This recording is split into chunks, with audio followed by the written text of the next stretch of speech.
नमस्कार दोस्तों। आज मैं आप सबके लिए मन्नू भंडारी जी द्वारा लिखित एक कहानी अकेली लेकर आई हूँ। ये कहानी एक ऐसी वृद्ध स्त्री की है जो समाज में अपनी यथाशक्ति योगदान देने के लिए सदैव तत्पर रहती हैं, पर उनकी इस भावना की कोई कद्र नहीं करता। यदि आपको मेरा चैनल पसंद आता है तो प्लीज़ मेरे इस चैनल को लाइक, सब्सक्राइब और शेयर कर लीजिएगा। तो आइए सुने कहानी अकेली। सोमा बुआ बुढ़िया हैं, सोमा बुआ परित्यक्ता हैं, सोमा बुआ अकेली हैं। सोमा बुआ का जवान बेटा क्या जाता रहा, उनकी अपनी जवानी चली गई। पति को पुत्र वियोग का ऐसा सदमा लगा कि वे पत्नी घर बार तज कर तीर्थवासी हुए और परिवार में कोई ऐसा सदस्य था नहीं जो उनके एकाकीपन को दूर करता। पिछले 20 वर्षों से उनके जीवन की इस एक रस्ता में किसी प्रकार का कोई व्यवधान उपस्थित नहीं हुआ, कोई परिवर्तन नहीं आया। यूँ हर साल 1 महीने के लिए उनके पति उनके पास आकर रहते थे, पर कभी उन्होंने पति की प्रतीक्षा नहीं की, उनकी राह में आंखें नहीं बिछाईं। जब तक पति रहते उनका मन और भी मुरझाया हुआ रहता, क्योंकि पति के स्नेहहीन व्यवहार का अंकुश उनके रोज़मर्रा के जीवन की अबाध गति से बहती स्वच्छंद धारा को कुंठित कर देता। उस समय उनका घूमना फिरना, मिलना जुलना बंद हो जाता और सन्यासी जी महाराज से यह भी नहीं होता कि 2 मीठे बोल बोलकर सोमा बुआ को एक ऐसा संबल ही पकड़ा दें जिसका आसरा लेकर वो उनके वियोग के 11 महीने काट दें। इस स्थिति में बुआ को अपनी जिंदगी पास पड़ोस वालों के भरोसे ही काटनी पड़ती थी। किसी के घर मुंडन हो, छठी हो, जनेऊ हो, शादी हो या गमी, बुआ पहुंच जाती और फिर छाती फाड़ कर काम करती, मानो वे दूसरों के घर में नहीं अपने ही घर में काम कर रही हों। आजकल सोमा बुआ के पति आए हुए हैं और अभी अभी कुछ कहा सुनी होकर चुकी है। बुआ आंगन में बैठी धूप खा रही हैं, पास रखी कटोरी से तेल लेकर हाथ में मल रही हैं और बड़बड़ा रही हैं। इस 1 महीने में अन्य अवयवों के शिथिल हो जाने के कारण उनकी जीभ ही सबसे अधिक सजीव और सक्रिय हो उठी है। तभी हाथ में एक फटी साड़ी और पापड़ लेकर ऊपर से राधा भाभी उतरी। क्या हो गया बुआ, क्यों बड़बड़ा रही हो? फिर सन्यासी जी महाराज ने कुछ कह दिया क्या? अरे मैं कहीं चली जाऊं सो ही इन्हें नहीं सुहाता। कल चौक वाले किशोरी लाल के बेटे का मुंडन था, सारी बिरादरी का न्योता था। मैं तो जानती थी कि ये पैसे का ही गुरूर है कि मुंडन पर भी सारी बिरादरी को न्योता दिया है, पर काम उन नई नवेली बहुओं से संभलेगा नहीं, सो जल्दी ही चली गई। हुआ भी वही। और सरक कर बुआ ने राधा के हाथ से पापड़ लेकर सुखाने शुरू कर दिए। एक काम गत से नहीं हो रहा था। अब घर में कोई बड़ा बूढ़ा हो तो बतावे, या कभी किया हो तो जाने। गीत वाली औरतें मुंडन पर बन्ना बन्नी गा रही थीं।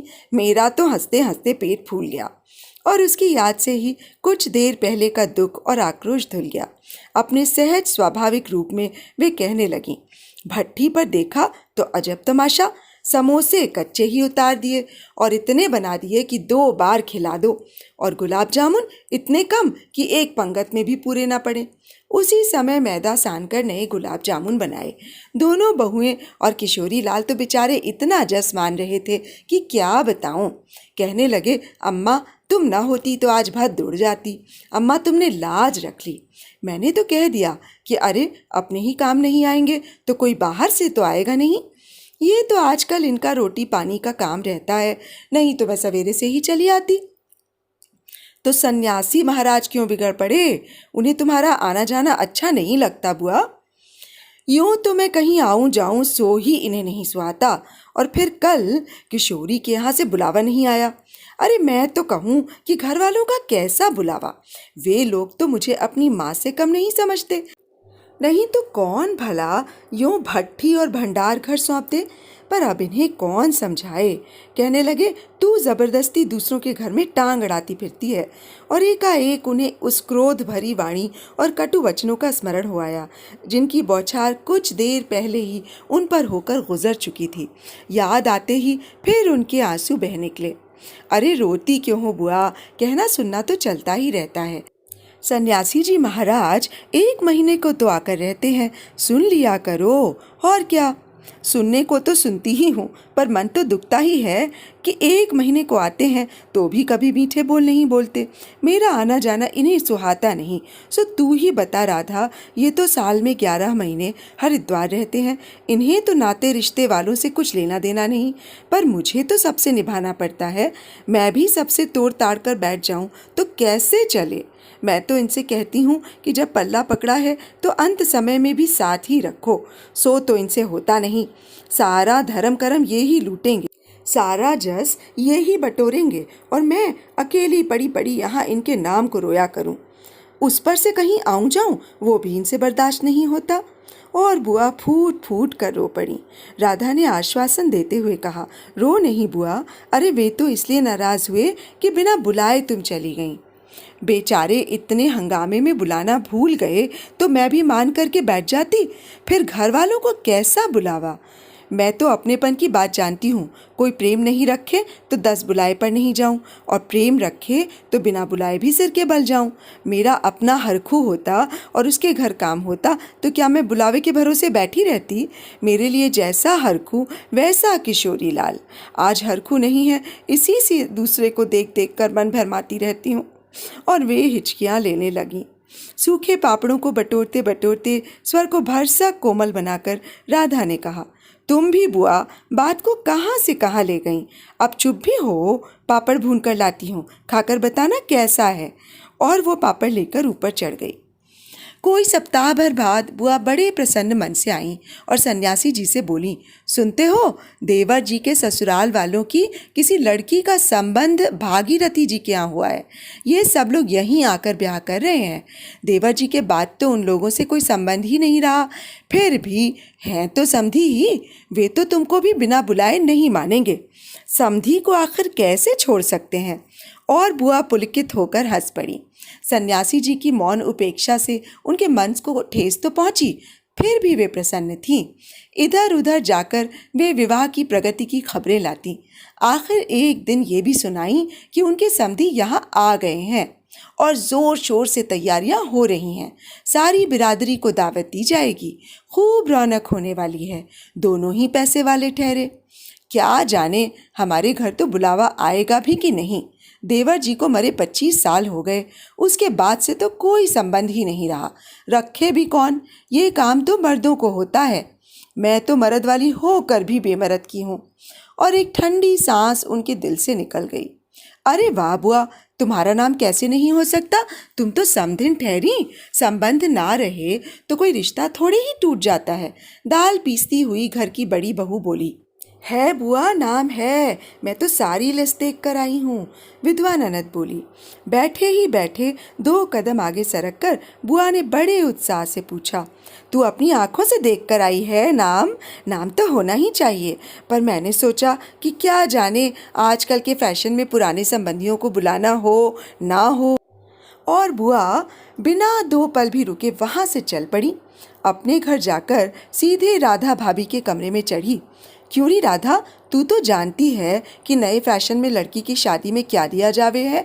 समधियों का मामला ठहरा सो भी पैसे वाले। खाली हाथ जाऊंगी तो अच्छा नहीं लगेगा। मैं तो पुराने ज़माने की ठहरी, तू ही बता दे क्या दूं। अब कुछ बनाने का समय तो रहा नहीं, 2 दिन बाकी हैं, सो कुछ बना बनाया ही खरीद लाना। क्या देना चाहती हो अम्मा? जेवर, कपड़ा, श्रृंगारदान या कोई और चांदी की चीज़ें? मैं तो कुछ भी नहीं समझूं रे, जो कुछ पास है तुझे लाकर दे देती हूँ। जो तू ठीक समझे ले आना, बस भद्द नहीं उड़नी चाहिए। अच्छा देखूं पहले कि रुपए कितने हैं। और वे डगमगाते कदमों से नीचे आईं। 2-3 कपड़ों की गठरियां हटाकर एक छोटा सा बक्स निकाला, उसका ताला खोला, इधर उधर करके एक छोटी सी डिबिया निकाली, बड़े जतन से उसे खोला। उसमें 7 रुपए की कुछ रेजगारी पड़ी थी और एक अंगूठी। बुआ का अनुमान था कि रुपए कुछ ज्यादा होंगे, पर जब 7 ही निकले तो सोच में पड़ गई। रईस समधियों के घर में इतने से रुपयों से बिंदी भी नहीं लगेगी। उनकी नज़र अंगूठी पर गई। ये उनके मृत पुत्र की एकमात्र निशानी उनके पास रह गई थी। बड़े बड़े आर्थिक संकटों के समय भी वे उस अंगूठी का मोह नहीं छोड़ सकी थीं। आज भी एक बार उसे उठाते समय उनका दिल धड़क गया। फिर भी उन्होंने 5 रुपए और वो अंगूठी आंचल से बांध ली, बक्स को बंद किया और फिर ऊपर को चली। पर इस बार उनके मन का उत्साह कुछ ठंडा पड़ गया था और पैरों की गति शिथिल। राधा के पास जाकर बोली, रुपए तो नहीं निकले बहू, आए भी कहाँ से? मेरे कौन कमाने वाला बैठा है? उस कोठरी का किराया आता है, उसमें तो 2 समय की रोटी निकल जाती है जैसे तैसे। और वो रो पड़ी। राधा ने कहा, क्या करूं बुआ, आजकल मेरा भी हाथ तंग है, नहीं तो मैं ही दे देती। अरे पर तुम देने के चक्कर में पड़ती ही क्यों हो? आजकल तो लेने देने का रिवाज ही उठ गया है। नहीं रे राधा, समधियों का मामला ठहरा, 25 बरस हो गए तो भी वे नहीं भूले, और मैं खाली हाथ जाऊं? नहीं नहीं, इससे तो ना जाऊं सो ही अच्छा। तो जाओ ही मत, चलो छुट्टी हुई, इतने लोगों में किससे पता लगेगा कि आई या नहीं? राधा ने सारी समस्या का सीधा सा हल बताते हुए कहा। बड़ा बुरा मानेंगे भाई, सारे शहर के लोग जावेंगे और मैं समधिन होकर नहीं जाऊं तो यही समझेंगे कि देवर जी मरे तो संबंध भी तोड़ लिए। नहीं नहीं, तू ये अंगूठी बेच ही दे। और उन्होंने आंचल की गांठ खोलकर एक पुराने ज़माने की अंगूठी राधा के हाथ पर रख दी। फिर बड़ी मिन्नत के स्वर में बोली, तू तो बाजार जाती है राधा, इसे बेच देना और जो कुछ ठीक समझे खरीद लेना, बस शोभा रह जावे इतना ख्याल रखना। गली में बुआ ने चूड़ी वाले की आवाज़ सुनी तो एकाएक ही उनकी नज़र अपने हाथ की भद्दी मटमैली चूड़ियों पर जाकर टिक गई। कल समधियों के यहाँ जाना है, जेवर नहीं है तो कम से कम कांच की चूड़ी तो अच्छी पहन ले। पर एक अव्यक्त लाज ने उनके कदमों को रोक दिया। कोई देख लेगा तो? लेकिन दूसरे ही क्षण अपनी इस कमजोरी पर विजय पाती सी वे पीछे के दरवाजे पर पहुंच गईं और 1 रुपया कलदार खर्च करके लाल हरी चूड़ियों के बंद पहन लिए। पर सारे दिन हाथों को साड़ी के आंचल से ढके ढके फिरी। शाम को राधा भाभी ने बुआ को चांदी की एक सिंदूरदानी, एक साड़ी और एक ब्लाउज का कपड़ा लाकर दे दिया। सब कुछ देख पाकर बुआ बड़ी प्रसन्न हुई और ये सोच सोच कर कि जब वे ये सब दे देंगी तो उनकी समधिन पुरानी बातों की दुहाई दे देकर उनकी मिलनसारिता की कितनी प्रशंसा करेंगी, उनका मन पुलकित होने लगा। अंगूठी बेचने का गम भी जाता रहा। पास वाले बनिए के यहाँ से एक आने का पीला रंग लाकर रात में उन्होंने साड़ी रंगी। शादी में सफ़ेद साड़ी पहनकर जाना क्या अच्छा लगेगा? रात में सोई तो मन कल की ओर दौड़ रहा था। दूसरे दिन 9 बजते बजते खाने का काम समाप्त कर डाला। अपनी रंगी हुई साड़ी देखी तो कुछ जची नहीं। फिर ऊपर राधा के पास पहुंची। क्यों राधा, तू तो रंगी साड़ी पहनती है तो बड़ी आब रहती है, चमक भी रहती है, इसमें तो चमक आई ही नहीं। तुमने कलफ जो नहीं लगाया अम्मा, थोड़ा सा मार दे देती तो अच्छा रहता। अभी दे लो, ठीक हो जाएगी। बुलावा कब का है? अरे नए फैशन वालों की तो बात मत पूछो, ऐन मौक़ों पर बुलाया जाता है। 5 बजे का मुहूर्त है, दिन में कभी भी आ जाएगा। राधा भाभी मन ही मन मुस्कुरा उठी। बुआ ने साड़ी में मार लगाकर सुखा दिया और फिर एक नई थाली निकाली। अपनी जवानी के दिनों में बुना हुआ क्रोशिये का एक छोटा सा मेजपोश निकाला। थाली में साड़ी, सिंदूरदानी, एक नारियल और थोड़े से बताशे सजाए। फिर जाकर राधा को दिखाया। सन्यासी महाराज सवेरे से इस आयोजन को देख रहे थे और उन्होंने कल से लेकर आज तक कोई 25 बार चेतावनी दे दी थी कि यदि कोई बुलाने न आए तो चली मत जाना, नहीं तो ठीक नहीं होगा।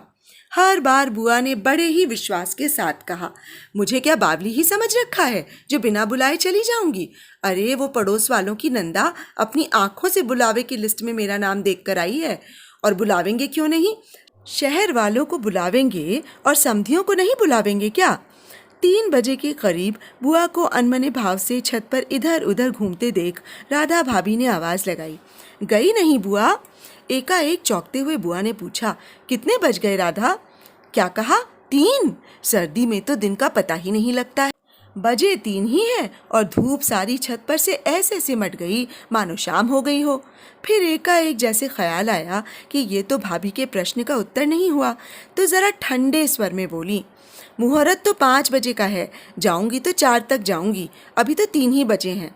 बड़ी सावधानी से उन्होंने स्वर में लापरवाही का पुट दिया। बुआ छत पर से गली में नजर फैलाए खड़ी थीं। उनके पीछे ही रस्सी पर धोती फैली हुई थी जिसमें कलफ लगा था और अभ्रक छिड़का हुआ था। अभ्रक के बिखरे हुए कण रह रह कर धूप में चमक जाते थे, ठीक वैसे ही जैसे किसी को भी गली में घुसता देख बुआ का चेहरा चमक उठता था। 7 बजे के धुंधलके में राधा ने ऊपर से देखा तो छत की दीवार से सटी गली की ओर मुंह किए एक छाया मूर्ति दिखाई दी। उसका मन भर आया। बिना कुछ पूछे इतना ही कहा, बुआ, सर्दी में खड़ी खड़ी यहाँ क्या कर रही हो? आज खाना नहीं बनेगा क्या? 7 तो बज गए।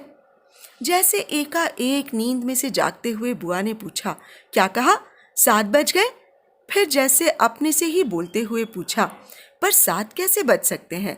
मुहूर्त तो 5 बजे का था। और फिर एकाएक ही सारी स्थिति को समझते हुए स्वर को भरसक संयत बनाकर बोली, अरे खाने का क्या है, अभी बना लूंगी। 2 जनों का तो खाना है, क्या खाना और क्या पकाना। फिर उन्होंने सूखी साड़ी को उतारा, नीचे जाकर अच्छी तरह उसकी तह की, धीरे धीरे हाथों से चूड़ियाँ खोलीं, थाली में सजाया हुआ सारा सामान उठाया और सारी चीज़ें बड़े जतन से अपने एकमात्र संदूक में रख दी और फिर बड़े ही बुझे हुए दिल से अंगीठी जलाने लगीं। तो अभी आप सुन रहे थे मन्नू भंडारी जी द्वारा लिखित कहानी अकेली। आप सबको ये कहानी और मेरा कथावाचन कैसा लगा मुझे ज़रूर बताइएगा। तो अब मुझे इजाज़त दीजिए, कल फिर एक अच्छी सी कहानी के साथ आप सबके सामने हाजिर हो जाऊंगी। नमस्कार।